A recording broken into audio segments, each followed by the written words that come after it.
I wanted to talk to Barry Loudermilk, congressman from Georgia. Am I wrong, Mr. Loudermilk, about what I said? No, I think you're absolutely right. When, you expect in northeastern states, the presumably more moderate candidate would be preferred. But in this case, I mean, Trump has run away with it. And the spin is just unbelievable. But let's put that aside. What you're doing is so crucial. It's hard work. You don't get a lot of applause, certainly from the media, who will despise you for doing it. You are investigating what happened on this January 6th committee. And can you tell us what you and your group are finding and how much money and time you're having to spend to try and undo what they've done? Well, Mark, I will tell you this. We're spending a lot less money than they did creating this narrative that they did. But, yeah, I mean, recently we've been fortunate enough. We did such hard work, and I can't lay enough compliments on my staff for the work that we did during the first year, which was basically just trying to figure out what is it that we have, because our objective is to get the truth of what really happened. And one thing we found out early on was we didn't have all the information that the Select Committee obtained. There was key information that we did not have. I got a call from one of the attorneys that represented someone who was deposed by the Select Committee, and he wanted to review the videotape of their deposition. We went and started looking, and we had no videotapes, and found out that they didn't exist, even though they videotaped every deposition. So I wrote a letter to the chairman of the Select Committee, the former chairman of the Select Committee, and asked him where those videos were, and he admitted they didn't keep them. Even though Liz Cheney in her book talks about how important it was that they had those videos and that they kept those. That got us looking at what else we didn't have. And so when I wrote Benny Thompson a letter asking him, where are these videotapes? And by the way, where are some other documents that we started kind of getting an idea that we didn't have? He admitted that they didn't archive anything. And then we found a letter where he had sent key depositions to the White House and to the Department of Homeland Security. These are House documents. These were that are required to be archived. And then that raises suspicion of why, what's in these documents. So I wrote letters to the White House, send these documents back. After a couple of iterations, they finally sent the documents, so heavily redacted you can't read them. They don't. So wait a minute, hold on. So the House committee sends documents to the White House. They send them back to the House, redacted. Exactly. Unbelievable. And they claim that there's national security information, but these are House documents. They don't belong to the executive branch. And so I've sent them another letter. They've got till tomorrow to send me back the unredacted versions of these. Now, just in the parts that we can read, we found out that these were White House employees who had close proximity to President Trump on January 6th. And in the unredacted portions that you can read, it's clear that these employees probably were not giving them the answers they wanted to hear. So my suspicion is that's why they're sent away. We do know that I believe it's 8 depositions that the Department of Homeland Security has are of the Secret Service agents that were with him. And clearly, their testimony is going to be important. But Homeland Security isn't even responding to my letter. So they have till tomorrow as well. But back to the first letter I wrote to Benny asking about this information, he responded and said, look, I gave you, 2 million printed pages, and we gave you 4 terabytes of digital data, but kind of like, what else do you want? Well, we didn't have 4 terabytes of data. We had less than 3 terabytes of data, which got us thinking, where's this other data? So we hired an outside independent forensics company to come in and take the hard drives that they handed over to us and do a low-level scrape. And they recovered a lot of deleted documents. Now, some of them don't raise eyebrows because if you're working on a computer throughout a period of time, you're going to delete documents. But, there was over 100 that were password protected and encrypted. And some of those were deleted in the days leading up to the Republican takeover. Wow. I mean, like the last week of December, first week of January, after the report had been completed. So these are password protected, recovered documents. We were able to get one that was not password protected, Mark, and that document was related to the White House documents that were sent away. We think this one was recovered from a recycle bin. We think they just forgot to finish the deletion of that document. But that is at least one document that they did not preserve that we recovered from these hard drives. You know, all I'm asking for, if this is no big deal, and you think all these documents that you deleted just days before Republicans took control of the House, and you, for some reason, figured you didn't want us to have these documents, at least give us the passwords to them. Mm-hmm. Representative Barry Loudermilk is sort of Mr. Smith Goes to Washington. He takes a look at what's going on there. He looks at the January 6th committee, and he's finding a massive scandal. Committees aren't supposed to destroy records. Those records are part of history. And you only destroy records, Congressman, if you're trying to cover up something. Otherwise, there's no reason to destroy them. If you think they're top secret, you slap that on there, you know, and so forth and so on. But you don't just eliminate 1/4 or more of all the data you have, videos that people are trying to get a hold of. And I was asking, when we departed briefly, let's take the case of Donald Trump. Maybe he wants to see the information that's in there that was gathered at taxpayer expense by this committee, and see if there's any of that information that could perhaps help him in dealing with the Democrats and the Department of Justice. And also, the American people, don't we have a right to this information as well, the full story?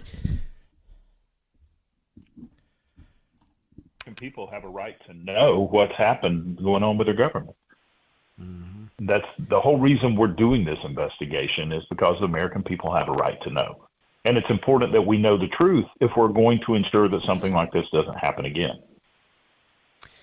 Now, Congressman, I want to tell you something personally. I was contacted by one of the employers I work for, and they said the committee has 13 of my emails. I said, 13 of my emails. Wow. Did they ask for them? No. They have them. They showed them to, and by the way, perfectly benign. But it doesn't matter. They got 13 of my emails. They didn't ask for those emails. They didn't call any lawyer and ask for those emails. They didn't subpoena the emails. They went around my back, a member of the media, and they got 13 of my emails. And I don't know what else they looked through. And I'm thinking to myself, should I sue Lizzie Cheney's ass over this? This is not a question for you, because I want to know how the hell they tapped into my data and gathered information. I had nothing to do with any of that. I wasn't there. I never spoke to anybody. Nothing. And yet they have 13 of my emails, which means they had to go through other stuff in order to get to that 13, didn't they? No, absolutely. And they weren't even responsible with the information they had. For instance, they ended up getting some text between me and the president's chief of staff on January 6th, which was, they were all benign, other than just saying, look, hey, we need help down here. The Capitol's been breached. I mean, they're very benign as far as any scandalous communications goes.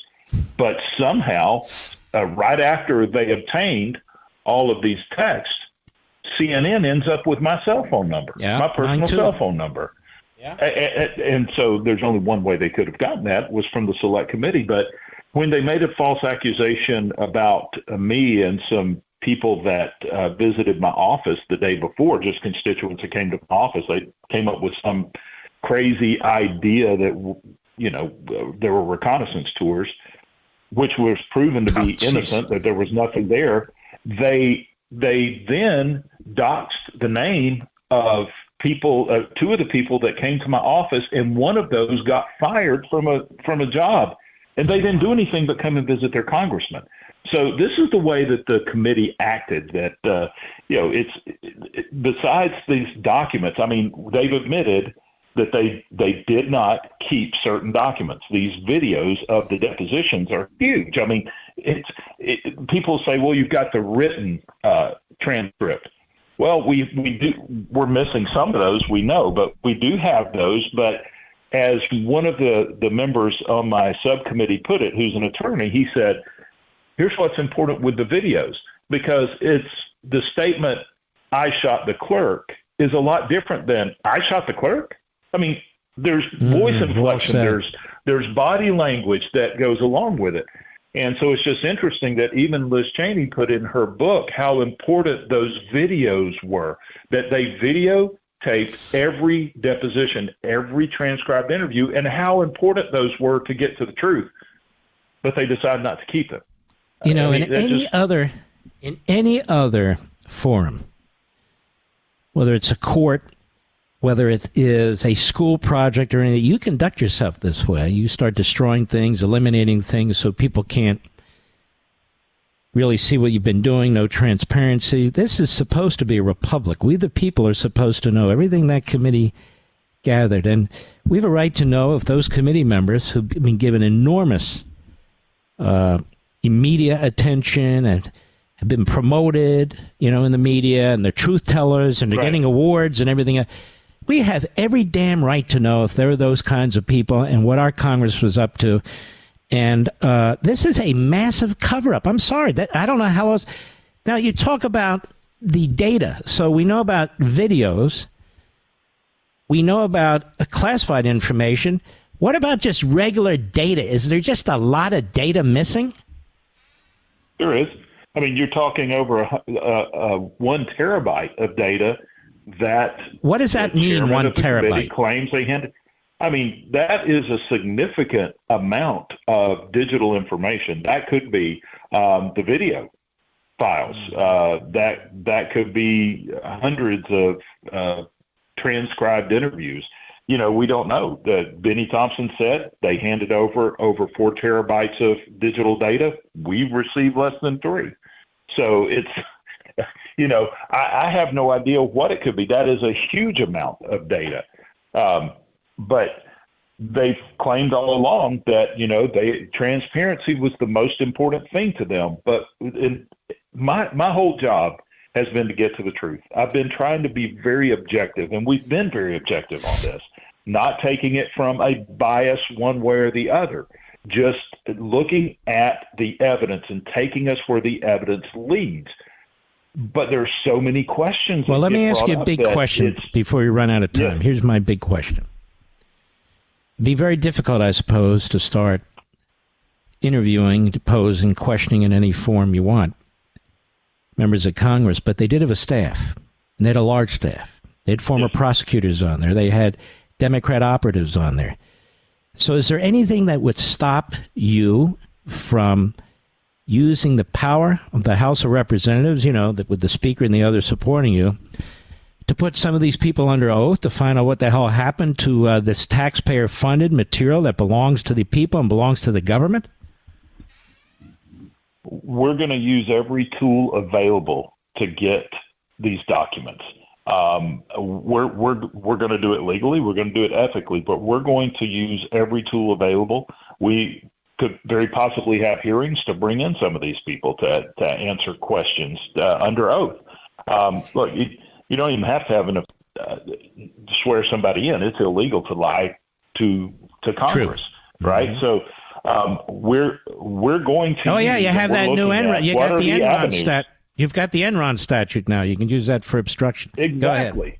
Yeah. And well, if you remember, Speaker Pelosi, she set a new standard when she destroyed a government document, a House document, right behind President Trump when she tore up his State of the Union address, which was an official House document. So she kind of set a standard there that, it's okay to make a political statement if you destroy a document. Mm-hmm. Fortunately, there we all had a copy of that. But this is just interesting that the documents that we know we don't have are the ones that were people who were with President Trump actually with him, not like in the case of Cassidy Hutchinson, who was hearing stories that somebody else said, or it actually changed her testimony midway through the hearings. And so what we need to do is get those documents so we can compare all of those. If you've got 8 Secret Service agents and 4 other White House staff members that are saying the opposite of Cassidy Hutchinson, then that ought to tell you something, okay? So we can't get to the truth till we get to the information. We're going to use every tool we have available to get to that information. I believe we're going to obtain at least those documents that are at the White House and DHS. Yeah, it's amazing that you have to use these forensic techniques that are really safe for criminals to figure out what the party opposite in that committee did. It's a daunting task, given the number of documents and interviews and all the rest. And it sounds to me like, particularly at the end, when they realized they lost the House of Representatives, there was a frenzy to cover their tracks. There was a frenzy to cover up the narrative that they had, in many cases, perhaps concocted. You don't do this. You don't do it this way unless you're in full cover-up mode. And destroying documents, official documents, whether you're in the executive branch, whether it's a court case, whatever it is, usually has some kind of criminal or other kinds of penalties. But because members of Congress did it and this committee did it, I think at this point, I wish those things applied. But I really do think there are Americans who are affected by this directly or may be, and that they have a right to access this information that was destroyed. One last question before we go, because it's getting late here. Yes, sir. You watch these people on TV, the Liz Cheneys and the Kinsingers and the Democrats who are on this committee, the Raskins and so forth, beat their chests about what they found, what the evidence was, their conclusions. They're never challenged, even though you've been kind of out there the last few months explaining about the disappearance of information and so forth and so on. It must irritate the hell out of you that these people are talking and they know damn well that some information was destroyed or covered up that they are not revealing to the American people. That must be very frustrating. It is very frustrating. But also I look at what they say, because they will come back and say, oh, we have all the information. It's public. All you have to do is go to this website, and there's our report. And there are links to all the supportive information. That's the key word, supportive information. No, I want all the information. Just not the evidence that supports your narrative. I want the other evidence too. And so they're quick to say all the supportive evidence is there. That's what leads me to believe maybe what we don't have is the information that doesn't support the narrative in their report. That's why I want to get to it. Well, you've already found some of these contradictions with Cassidy Hutchinson, who wrote an entire book. Yeah? Yes, absolutely. That she herself was a contradiction. We were able to find an errata sheet, which is a sheet that's used to make minor technical corrections to a sworn deposition or a transcribed interview. But she waited for months till after she had changed her story. Months later, she did an errata sheet that substantively changed her first 3 interviews. That's strange. So yeah, we found documents where she's documenting that I'm totally changing what I said earlier. As one person told me, either way, she's committed perjury. Either she lied in the beginning or she lied at the end, and just doing an errata sheet does not erase the idea that you lied somewhere in there to Congress. I'm just wondering why the select committee didn't hold her to that standard. Because it's a select committee, and look who they selected. Congressman, I want to thank you very much. Keep up your hard work. It's very, very important. Thank you, sir. Mark, it's an honor to be with you. Thank you. You too. God bless.